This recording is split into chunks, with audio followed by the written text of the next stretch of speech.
Hey everybody, welcome back to another episode of Tanner's Favorite Things. I'm Tanner Knight, and today we're going to talk about an album that I've been working on for the last couple months. Hopefully this will introduce you to me and some of my music.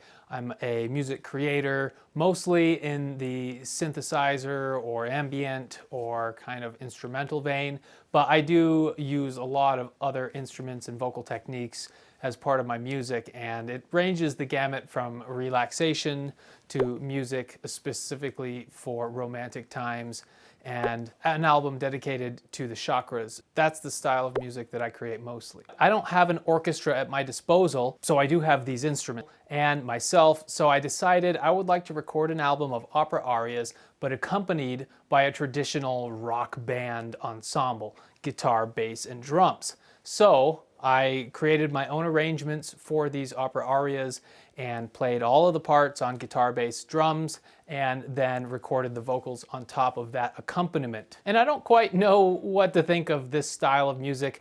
Do I think it's going to revive opera as a whole genre?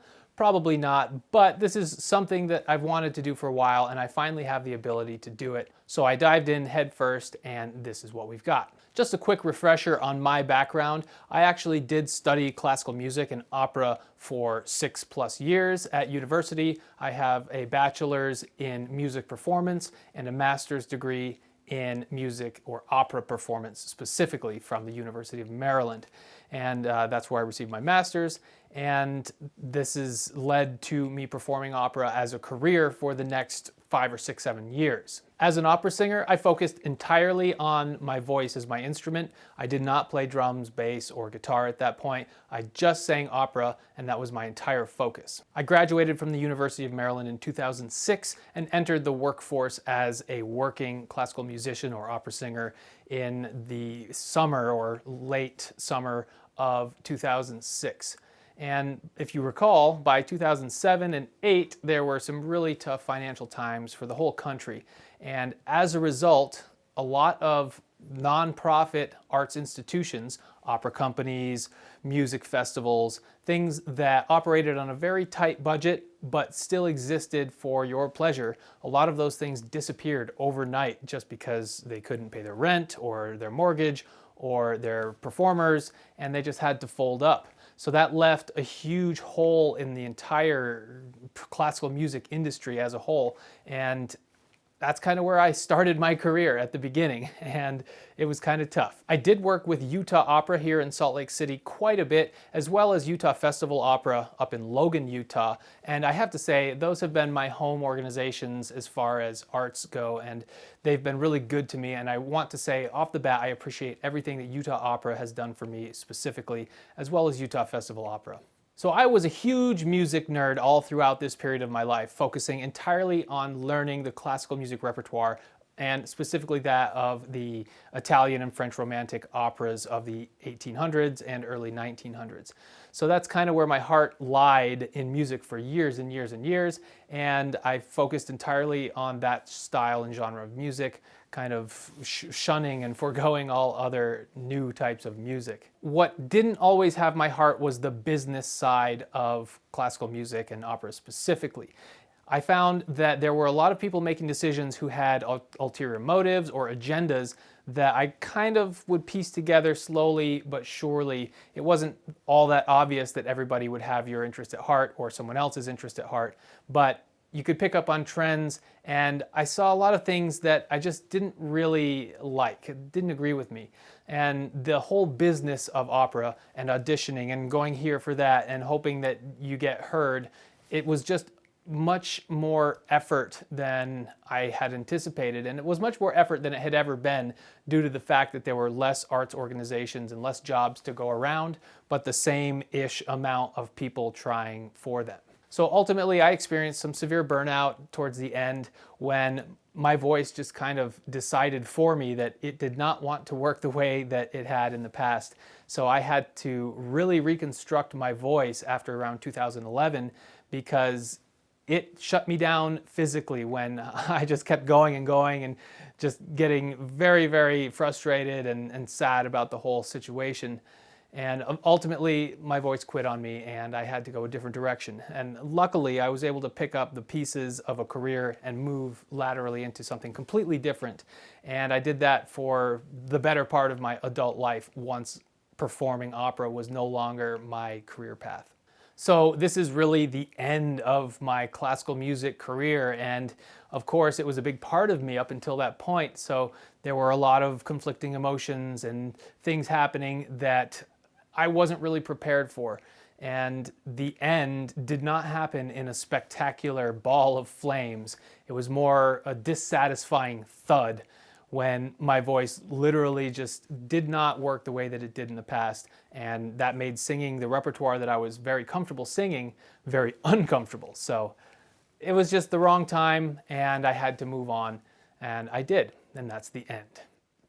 Luckily, where there's an end, there's always a new beginning. And I went quite a few years without thinking about performing as a living or making music professionally. It was nice to step into a different role and have different problems and develop different skills. And the good news is that being a classical musician did prepare me for a lot of things in the business world as far as accumulating skills and knowledge and listening and understanding when to speak up. And a lot of that came from my music background. But I got the itch eventually to start making music again. And I knew that opera was just not a hobby. It's a career or something that you have to devote yourself fully to in most cases. And I wanted more of a musical hobby. So I went a completely different direction, and for the first time in my life, I picked up a guitar, a 6-string electric guitar, and it was the kind of thing that I had always loved. Heavier rock music and more progressive classical oriented music, and the crossover between classical and rock music happened there at that progressive music nexus. And I really loved that music of Frank Zappa, of King Crimson, of Yes, of all of these bands that really made difficult music popular. And I wasn't going to just consider myself a Steve Howe out of the gate by purchasing my first guitar, but I did. I bought an SG, thanks to Frank Zappa, and I just started learning guitar completely from rote, R-O-T-E, which means I did not apply any kind of musical theory or note reading with my playing. I just picked it up and made sounds, figured out some chords, figured out how the fretboard kind of was laid out, and went that way. That translated well into bass because it's strung very similarly to a guitar, E, A, D, and G, and that was a pretty seamless transition. But picking up drums was a different thing altogether. I had no experience beating on drums, so around maybe 37 or 38, when I was that age, I picked up drumming, and that's really become my primary passion with the rock music, and I love drumming, and that's really taken over my full interest. Just recently, I got the itch once again to see if my voice had anything left. I hadn't sung opera in years at this point. I haven't practiced, I haven't picked up a score, done any studying, nothing.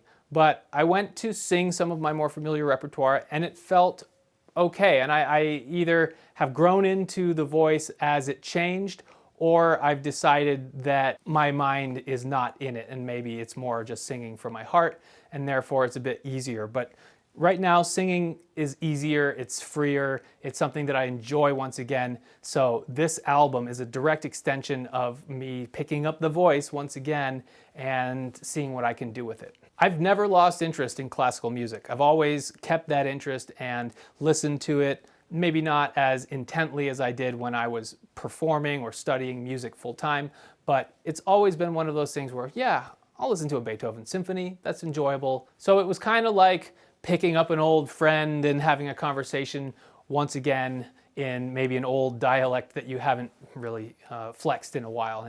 And that was the case, but I kind of rolled with it, and I don't really profess to have the best voice in the world, and maybe I did as a youth, and that was part of the problem, is my ego was highly wrapped up in the voice. But at this point, I come at it egoless. This is just me making music because I love it, and I hope that you like it too. So let's briefly talk about how I recorded this music.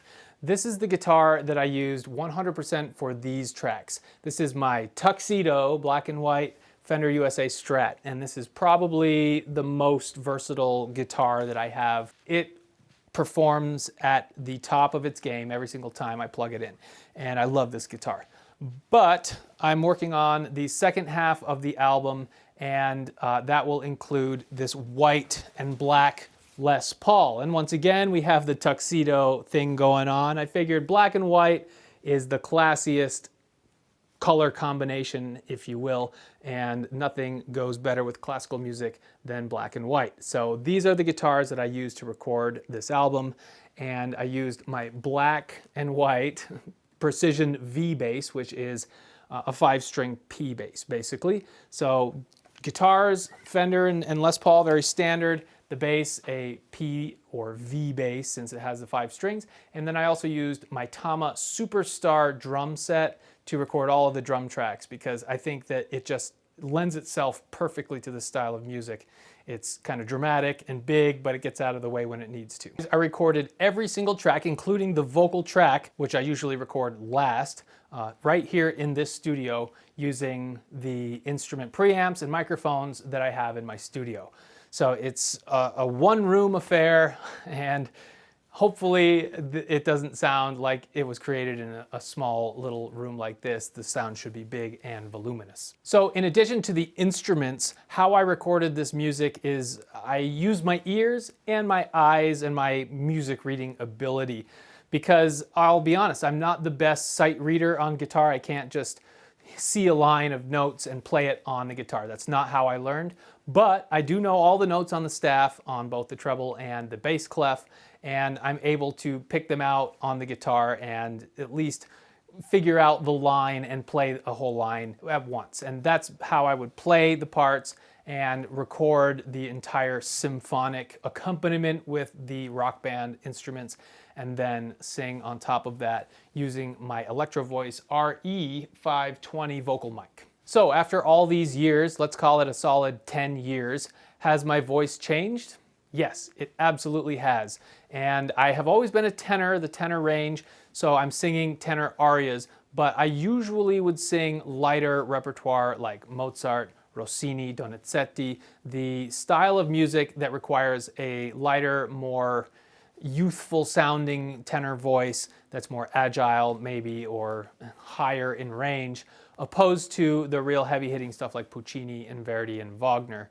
And I'm not singing any Wagner here, but I do love Puccini, and we have our very first track. We're starting with the classic Nessun Dorma from Puccini's Turandot, his last opera, which he actually did not finish. He got to this point writing the end of Nessun Dorma and basically died at that point, leaving the rest of it to be completed by one of his attachés, Alfano. Would I have sung Nessun Dorma or Vesti la Giubba from I Pagliacci as my normal repertoire in my youth? Absolutely not.